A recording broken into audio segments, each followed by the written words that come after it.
Flex off, go!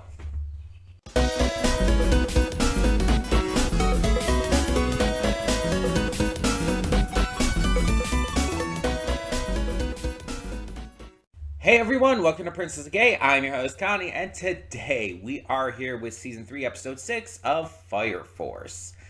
And apparently, Captain Obi is just so muscular and awesome that he can flex his way through getting bitten by one of these insects. Just by, flexing his muscles, they become hardened enough to avoid being pierced by the insect's mandibles. Because that makes any sense. I understand it's comedic, it's not really supposed to be logical, it's just for fun. But this is something I kind of want to bring up, because I didn't really bring it up last time. It really doesn't make sense. And the problem with that is you're basically... Oh, excuse me. I knew that was coming. I knew that's why I stopped talking. The problem with that is you basically have to have like an exceptional like suspension of disbelief in order to accept that. Because the problem is there's some comedic stuff in anime that a lot of times doesn't make sense. A lot of things people do. For example, there's a part in Full Metal Alchemist Brotherhood where Ed gets hit. It shows comedically his soul coming out of his body. Al grabs his soul and pulls it back into his body. And it's not meant to be taken seriously. Like, obviously Ed's soul isn't really leaving his body. Obviously Al isn't really grabbing his soul and putting it back in. That's not how anything works. It's a comedic It's a comedic moment for the series that's just meant to be comedy. It's just meant to be comedy. It's not meant to be taken seriously. And there's moments in this series that are like that, and that's fine. The problem with doing it here is that this is an exceptionally important part of the series. The potential of Obi getting turned into an infernal through these bugs is a real threat. And the rest of Company 8 coming here to save him and effectively rebelling against, everything is a massive moment in this series. It matters in such a grand scale. So having a comedic little, joke moment like this that just doesn't work in that regard, it just kind of feels off, tonally. It's one thing to, have goofy shenanigans with the others while they're fighting the other Whiteclads. But having this kind of tone with this big of a thing happening, it's that's a little off. And the reason I didn't talk about this last time is because I really wasn't thinking about it last time. And this is the reason why I don't binge shit. Because having this time in between episodes allows me to think more about things and allows me to, really take stuff in. And it'll make me think of perspectives on that kind of stuff that I hadn't thought of when I first watched it. And that's definitely the case here. I get into this, and I enjoy it as I'm watching it, but as time goes on, I start to think about it more. I start to analyze it in my head. And this is one of those cases where it's just that just doesn't work. It's funny. It's impressive. I enjoy seeing Hinawa, very poorly mask his gay, interest in Obi. My God, he is so hot for Obi, pun intended. Like, he is so into him. It is not a question. He is gay as fuck for Obi. But while I enjoy that stuff, it does take a little bit of the tension and, like, overall vibe away from the scene when they're making a joke out of it. And I think that's kind of Fire Force's biggest weakness, is it not? Like, of all the greatness that this show has, and this show has a lot of greatness to it, its biggest weakness is that it refuses to take serious things as serious as they need to. And I don't know if it's quite like this in the manga. I can't say. I've never read the manga to any degree.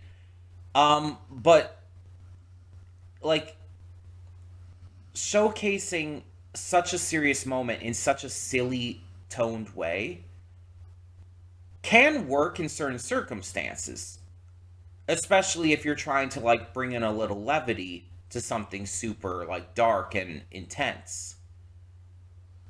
But this is not one of those cases. This is a case where this is something that needs to be taken seriously. And again, it's entertaining to watch. It's fun to watch in the moment. But when you actually think about it, it does actually hurt things. And it's not just this. Like, Fire Force has done this with a lot of characters, with a lot of moments. And it kind of undercuts a lot of the quality. Like, when you have so much good shit in this series and you undercut it with like this random ass goofiness that just doesn't fit, it's kind of disappointing. Like, when I first got into this, I was surprised by how good it ended up being. I wasn't expecting it to be as good as it was. And I still stand by that. But when issues like this pop up, it's like, it reminds me that no show is perfect. And I stand by that. No show. And that includes, like, even my favorites. One Piece is not perfect. One Piece has issues that I've complained about plenty.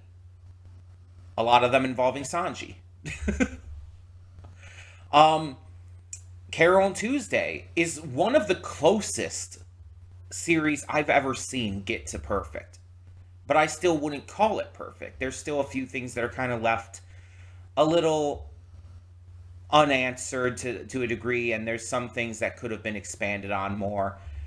Some things that just needed a little more thought put into them. And that's fine. Fullmetal Alchemist Brotherhood, another show that I consider to be pretty damn close to perfection. But it has some issues. There's some points where it drags a little bit. There's some points where it just feels like it's a little too off. I don't know how else to put it. There's like this kind of like scene with them at a mining town with Kimberly, and it's like that entire kind of like section felt a little off to me. And I don't know why. I can't explain it, but yeah.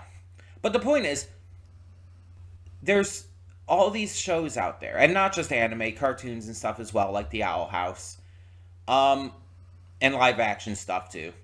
But nothing is perfect. Even the movies that I have like said are practically perfect are not technically so. No. It's just that I don't have any real issues with them at all. It's that when I call like a movie perfect, it means that I enjoy it enough, and I consider there to be no real issues that I can like even really nitpick. But that doesn't mean it's technically perfect. It just means that nothing really bothers me in any way that I can complain about to any real degree. That doesn't mean there couldn't be things that could improve on it. There definitely could. There definitely could. Um, and I really believe that this series in particular is not perfect. There's quite a few issues I've had with Fire Force, and that's fine. I still enjoy the series overall. I want to make that clear. I still like. I feel that the good does, to at least some degree, outweigh the bad. The bad is just notable enough to take my enjoyment of it down a bit. It does hurt the series when the bad is, like, distractingly bad. Now, this thing with Obi and the flexing and all isn't like super distractingly bad. It's not really that bad, but it just feels tonally inconsistent with what we're supposed to be feeling right now. Like, we have like Dragon absolutely kicking Arthur's ass, and then we go to Obi just flexing like an idiot.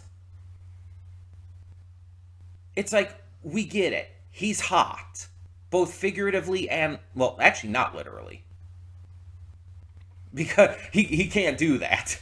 So we get it. He's hot. We understand. It's like, you want to show off his muscles. Cool, fine, whatever. This is not the way to do it. There are better ways to do that. This just, it's tonally inconsistent with everything else going on. It doesn't work. It's fun to watch. It's enjoyable. I like seeing it, because I like seeing shirtless Obi flexing. It's pretty, again, he's hot. But it's just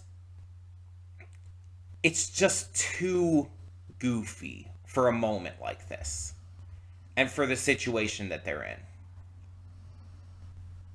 So, sorry for these long pre-thoughts. Sorry for this little rant I had to go on, but again, this is why I don't binge shit. I I like to be able to think this stuff through and really come to these kind of conclusions, because it makes me appreciate a show more. Like, even if some of the stuff that I come to conclusions about are issues with the show, I can still appreciate it more when I understand it more. And that goes for the goods and the bads. Because again, no show is perfect. Every show is going to have some negative to it. So yeah.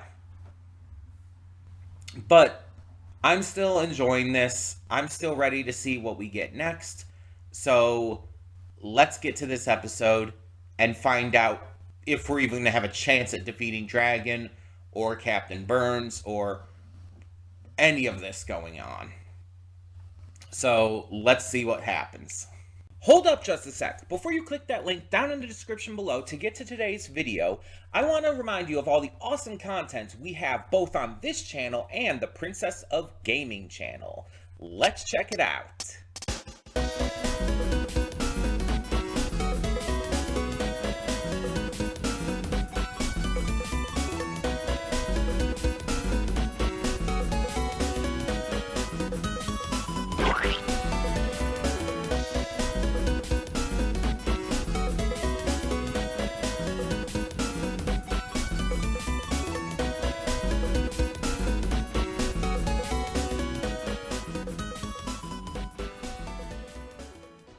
And we are back, and we'll begin with spoilers in 3, 2, 1, now. So, in Avatar: The Last Airbender, when asked why he couldn't just take on Fire Lord Ozai himself, Iroh said that he probably could. That he probably could even defeat him. But if he did, it would just be seen by the world as a brother killing a brother. It wouldn't change anything. It wouldn't make the future better. It's not his destiny to stop them, but the Avatars. That is the vibe this gave me. Captain Burns, while serving his faith, serving his beliefs, serving his the ideology he's, stuck behind his entire life, he chooses to give it to the next generation. Because an old soldier like him, working to stop or fight against the Whiteclads here, wouldn't achieve anything, even if he were able to do it. It wouldn't hold the same impact. It's not his destiny to achieve. This entire fight, this entire time, he's been pushing Shinra to surpass him. He's been arguing for Shinra to be the one to change the world. Because he wants that. He wants the world to change. But he knows he's not the right person to do so. He knows that it needs to come from not only the younger generation, but someone who believes in hope, who believes in, heroism in a way that Burns just never has. Shinra's statement that he wants to be a hero that saves everyone, that he does not see any life above another, is exactly the reason that Burns is entrusting the future into him. But he needed to push him. And in order to do that, he had to make sure Shinra would fight him at full power with full resolve. He needed to basically pretend to be on the enemy's side. He understood that his ideology, his view of the world was flawed. And he used that to make Shinra and everyone else believe in what he was saying. That he was serving the evangelist because he saw her as like the one true God and the truth of everything. He had to make everyone believe that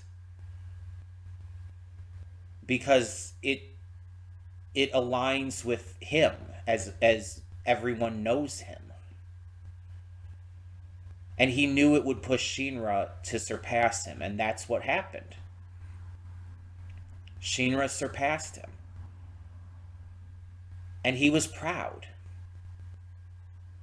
Like a lion. He was proud of Shinra. He was, impressed by Shinra. And he knows that he's leaving the future in the right hands. So even with the possibility of his death here by this demon infernal, which I think is pretty much guaranteed at this point, he knows that he did his best to make sure that the future survives. And that the ones who will bring rebellion, the ones who will bring true change, are the younger generation. And obviously this speaks to, real life. Obviously this speaks to real life and how revolutions and change is brought upon by the younger generations. As we, tend to see things differently over time and understand things differently, a lot of the more recent generations have become more empathetic, more caring, more just hopeful that the world can be a better place. And the younger generations, because of this, are often at odds with the older generations who are, trying to keep the status quo. living by traditional values and stuff. So even if a person from an older generation is on, the side of progress, on the side of positivity, it's not going to be them who changes things. They can still work to do their best, but they're not going to be the ones who initiate true change. It's going to be the younger generations themselves. The older generations just have to be there to spur them into action, to make sure their resolve is strong, and to push them to surpass them. That's how the change happens. This is so relevant to modern day. And I think that's intentional. Like, even when this was written for the manga, it's like, I feel like the author was trying to make a statement here about the new generations paving the way for a better world in the way that the older generations just can't. And I mean, I don't know exactly how this all is like in Japanese culture and whatnot, but here in America, like, this is extremely relevant to shit happening currently with like our political system and morality and, progress versus tradition. And it is definitely the newer generation that has to make these changes and keep this progress going. And we see it in action every day. Whether it be related to, stamping out racism, whether it be related to pride, whether it be related to, women having equal opportunities in the workplace, or anything else. We see this every day in real life. And so Burns showed his true resolve in this episode to do the same thing for Shinra, to make sure that he could be the one to make this change, to save the world rather than destroy.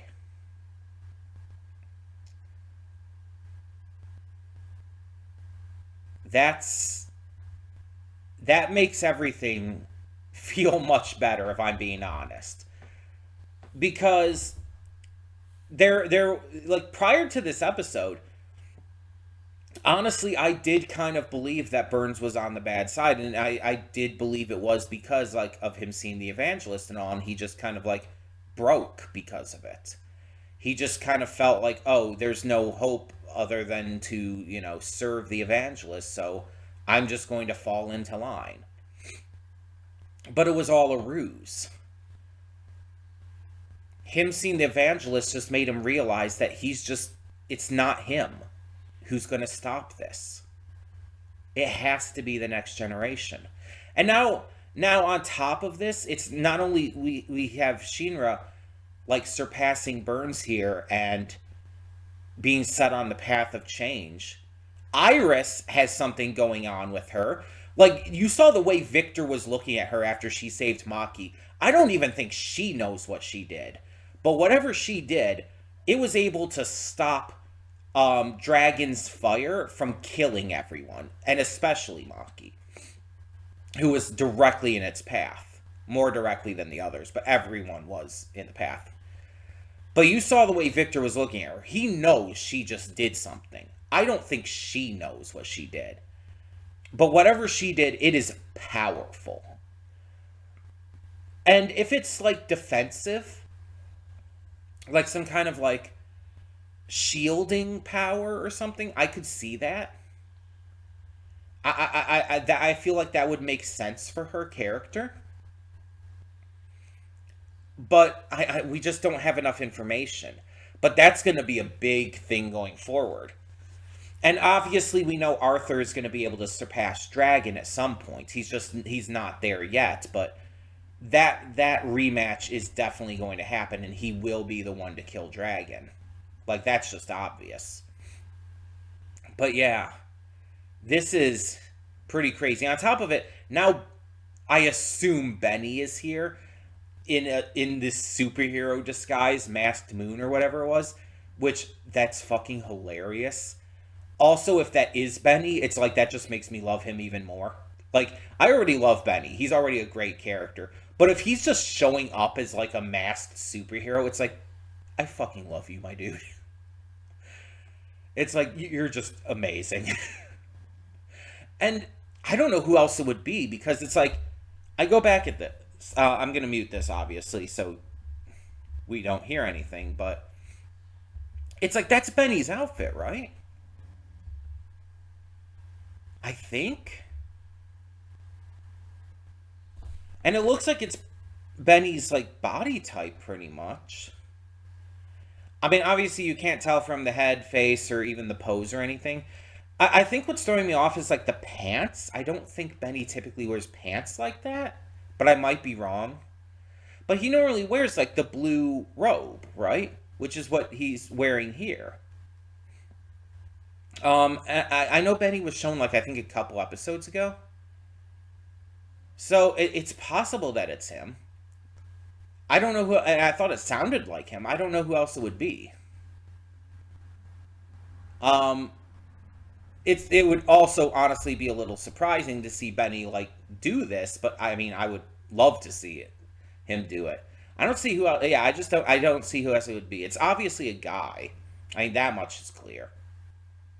Um, and his attack was like looked like spears. I don't think Benny typically does that, but I mean, again, I just don't know who else it could be at this point.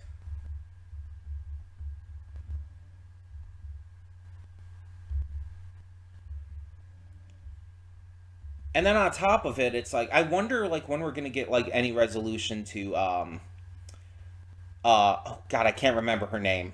Give me a second.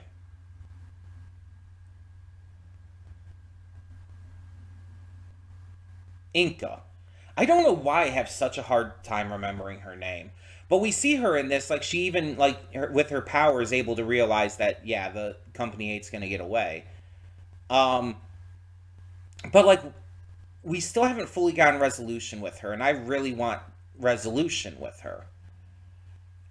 Because as I've like stated in the past, like she needs help. She needs help and she needs some love that she just has never really received. And it's like, yeah, the only reason she's with the White Clads is because of not having that. Inca, I definitely think will be redeemed. Um, but I'm just curious as to how they're gonna do this. How they're going to like work towards that at this point.